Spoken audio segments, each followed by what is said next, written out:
we have BHMS course, which is called Bachelor's in Homeopathic Medicine and Surgery, for 5.5 years degree course.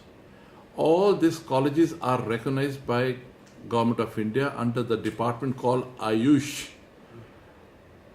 They have got a separate health secretary, they have got a separate health minister to promote homeopathy. We produce 13,000 homeopaths every year who are passing out from these colleges. Then we have thousands of homeopathic dispensaries in every state. For example, in one state, which is the largest state of this country called Uttar Pradesh, we have 1,300 government-run dispensaries giving medicines free of cost to the patients. Then we have a National Institute in Calcutta, which is also government-owned, run in 60 acres.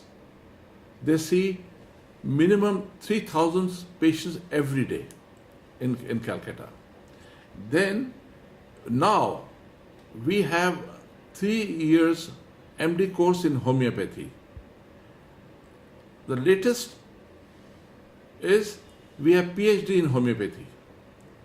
So homeopathy is very well placed and is doing very well in this country. And the most important thing is our Prime Minister, the most dynamic Prime Minister we have seen is Mr. Narendra Modi. He is in favor of homeopathy and he is openly promoting homeopathy throughout the country. He says homeopathy must become the first line of treatment among masses because it is not only cheap, but it has no side effects. And then it treats the patient from the root permanently. This is what we are doing in this country. You see, we believe no science is complete. Neither allopathy is complete, neither homeopathy is complete, neither Ayurveda is complete.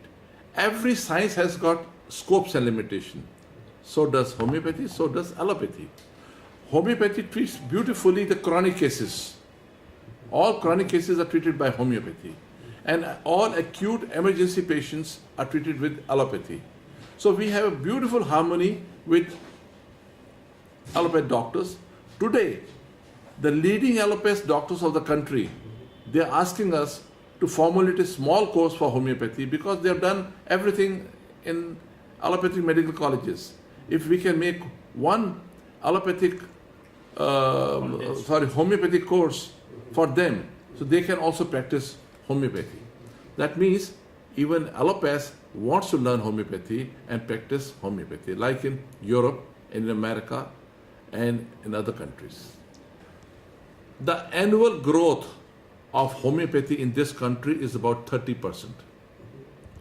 Our conventional allopathy is only 3 to 5% growth.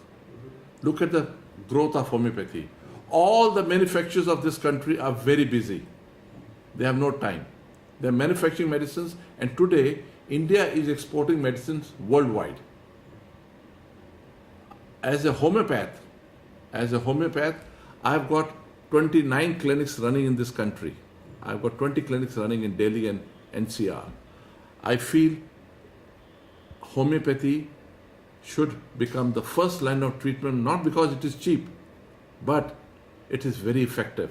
It controls area where allopathy has no answer. For example, asthma, tendency to catch cough and cold, chronic coryza. If you do not cure it properly, it will get converted into asthma. Homeopaths, 99%, all the homeopaths are able to cure asthma.